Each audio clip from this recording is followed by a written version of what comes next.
ವಿಷಯ ಹಿಮಾಲಯ. ಇದು ಅತ್ಯಂತ ಎತ್ತರವಾದ ಪರ್ವತ.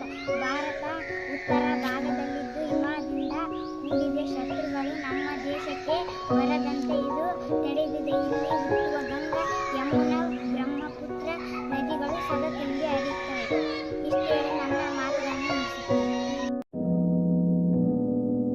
ನನ್ನ ಹೆಸರು ಹೇಮಂತ್. ನಾನು 4ನೇ ತರಗತಿಯಲ್ಲಿ ಓದುತ್ತಿದ್ದೇನೆ. ನನಗೆ ಬಂದಿರುವ ವಿಷಯ ರೇಡಿಯೋ. ರೇಡಿಯೋ ಒಂದು ಸಂಪರ್ಕ ಸಾಧನ. ರೇಡಿಯೋ ಕಂಡುಹಿಡಿದವರು ಮಾರ್ಕೋನಿ. ಇದರಲ್ಲಿ ಚಿಂತನ, ಕೃಷಿ, ಸಮಾಚಾರ, ಶಿಕ್ಷಣ, ವಾದ್ಯ, ಕ್ರೀಡೆ ಇತ್ಯಾದಿ ಕಾರ್ಯಕ್ರಮಗಳು ಪ್ರಸಾರವಾಗುತ್ತವೆ. ದೇಶ ವಿದೇಶದ ಸಮಾಚಾರವನ್ನು ತಕ್ಷಣವೇ ಇದರ ಮೂಲಕ ತಿಳಿಯಬಹುದು. ಇದರಲ್ಲಿ ಪ್ರಸಾರವಾಗುವ ಚಿನ್ನರ ಚುಕ್ಕಿ, ಚಿಪ್ಪಿ, ಚಿನ್ನ ಮತ್ತು ಕೇಳಿಕಳಿ ಕಾರ್ಯಕ್ರಮ ಎಂದರೆ ನನಗೆ ಅಚ್ಚುಮೆಚ್ಚು ಎಂದು ಹೇಳಿ ನನ್ನ ಮಾತು ಮುಗಿಸುತ್ತೇನೆ. ಎಲ್ಲರಿಗೂ ಧನ್ಯವಾದಗಳು.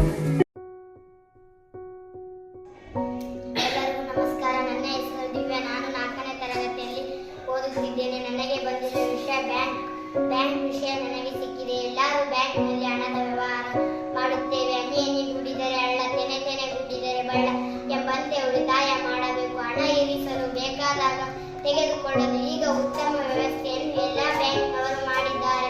ನಮ್ಮ ಖಾತೆಯಲ್ಲಿರುವ ಹಣವನ್ನು ಅವಶ್ಯಕತೆ ಇದ್ದಾಗಲೆಲ್ಲ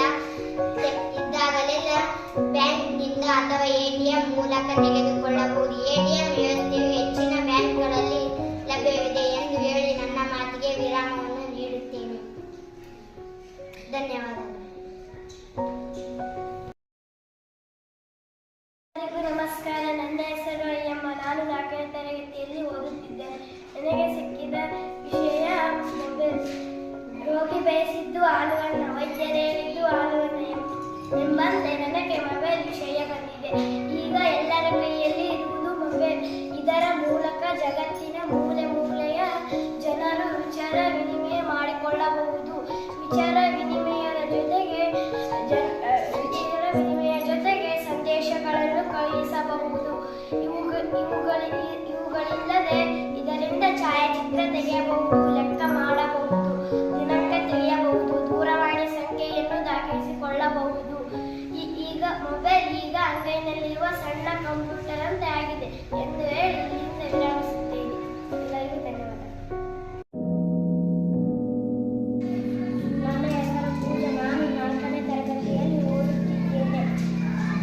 ನನಗೆ ಸಿಕ್ಕಿರುವ ವಿಷಯ ವಿಮಾನ. ಮನುಷ್ಯ ಹಕ್ಕಿಗಳು ಹಾರುವುದನ್ನು ಕಂಡು ತಾನು ಹಾರಬೇಕೆಂದು ಈ ವಿಮಾನವನ್ನು ಕಂಡುಹಿಡಿದನು. ವಿಮಾನವು ವಾಯು ಮಾರ್ಗದಲ್ಲಿ ಚಲಿಸುತ್ತದೆ. ಇದರ ಮೂಲಕ ಕಡಿಮೆ ಸಮಯದಲ್ಲಿ ಬಹಳ ದೂರ ಪ್ರಯಾಣಿಸಬಹುದು. ಜನರು ದೇಶ ವಿದೇಶಗಳಿಗೆ ಹೋಗುವಾಗ ಹೆಚ್ಚಾಗಿ ವಿಮಾನದಲ್ಲಿ ಸಂಚರಿಸುತ್ತಾರೆ. ನನಗೆ ವಿಮಾನ ಪ್ರಯಾಣವೆಂದರೆ ತುಂಬಾ ಇಷ್ಟ. ಆದರೆ ಅದರ ದರ ದುಬಾರಿ ಎಂಬುದೇ ನನಗೆ ಬೇಸರವಾಗಿದೆ. ವಿಮಾನ ಕಂಡುಹಿಡಿದವರು ಫ್ಲೈಟ್ ಸಹೋದರರು. ಎಷ್ಟು ಹೇಳಿ ನನ್ನ ಮಾತಿಗೆ ವಿರಾಮ ನೀಡುತ್ತೇನೆ. ಧನ್ಯವಾದಗಳು. ಎಲ್ಲರಿಗೂ ನಮಸ್ಕಾರ. ನನ್ನ ಹೆಸರು ಅಸ್ಮಾನ್. ನಾನು 4ನೇ ತರಗತಿಯಲ್ಲಿ ಓದುತ್ತಿದ್ದೇನೆ. ನನಗೆ ಸಿಕ್ಕಿರುವ ವಿಷಯ ವಿಮಾನ. ಮನುಷ್ಯ ಹಕ್ಕಿಗಳು ಹಾರುವುದನ್ನು ಕಂಡು ತಾನು ಹಾರಬೇಕೆಂದು ಈ ವಿಮಾನವನ್ನು ಕಂಡುಹಿಡಿದನು. ವಿಮಾನವು ವಾಯು ಮಾರ್ಗದಲ್ಲಿ ಚಲಿಸುತ್ತದೆ. ಇದರ ಮೂಲಕ ಕಡಿಮೆ ಸಮಯದಲ್ಲಿ ಬಹಳ ದೂರ ಪ್ರಯಾಣಿಸಬಹುದು. ಜನರು ದೇಶ ವಿದೇಶಗಳಿಗೆ ಹೋಗುವಾಗ ಹೆಚ್ಚಾಗಿ ವಿಮಾನದಲ್ಲಿಯೇ ಸಂಚರಿಸುತ್ತಾರೆ. ವಿಮಾನವು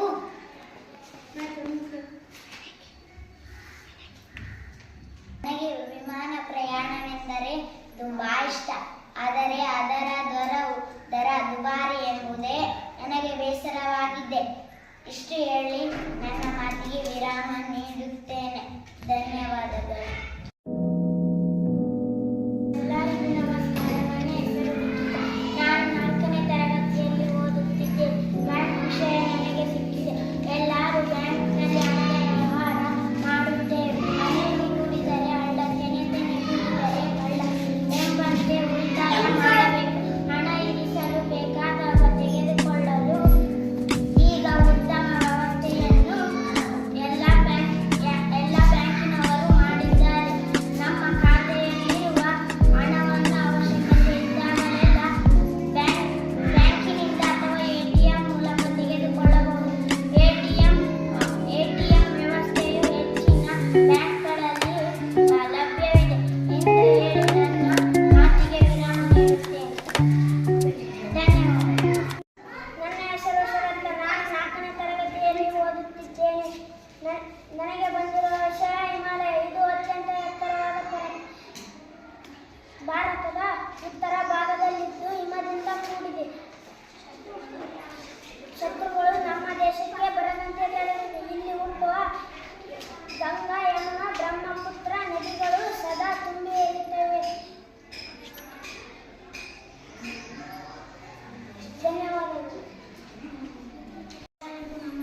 ಚಿರತೆಗಿಂತ ವೇಗವಾಗಿ ಚಲಿಸುವ ಉದ್ದವಾದ ವಾಹನವಿದೆ.